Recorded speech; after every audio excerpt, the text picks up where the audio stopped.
okay, are these going to be engaged in the fire or not? If there's enough fuel that we need to separate, we basically put in a fire line around those piles of fuel. Burning. A challenge that we faced in our group was we had several big trees down that we couldn't burn. It would make it way too hot, way too big of a fire. So we had to plan around that. We had to, lots of weather precautions, look at weather a lot.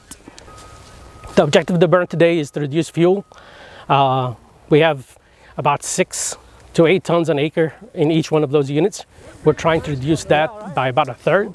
The main objective of the burn is really training. We're trying to give the students an opportunity to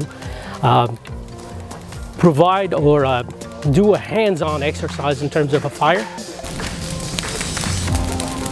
So what kind of safety gear do you have on? We have Nomex. These uniforms. Well, the students out here, we either have Nomex pants and a Nomex shirt or Nomex underalls with leather boots. And I'm the forest manager, and I do most of the bulldozer operation on school forest.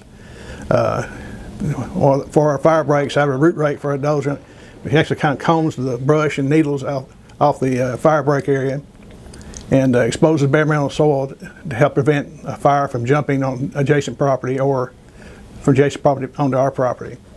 Yes, sir. We accomplished all of our goals. We may have went a little bit overboard. We may have burned too much litter in the process, but ultimately we learned just kind of how to set our fires and start them out as we were out here and kind of getting first-hand experience doing it ourselves. And we were able to burn the 1/3 of the litter we were aiming for. Maybe we did go a little over that, but ultimately it was pretty effective.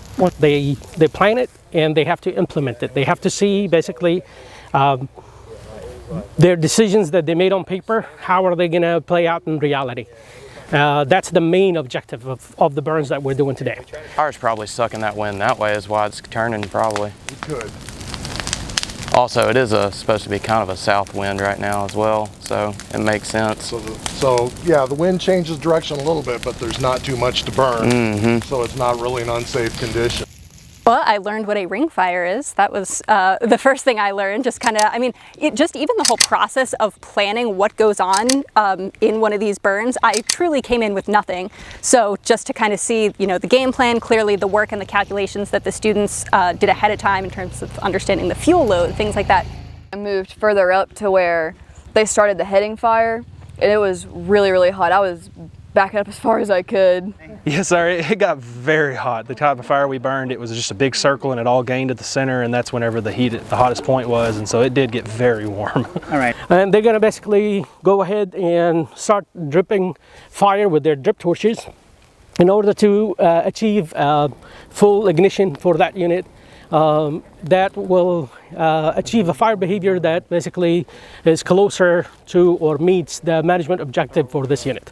We really learned today mainly to just focus a lot on communication, because that was kind of lacking, and we've learned that from out here in the field, and I've learned that at my job at work too, is communication's a big part of everything. Oh yeah, this has been one of the most challenging courses of my academic career ever, but the outcome's really nice. I burned a forest and did it successfully.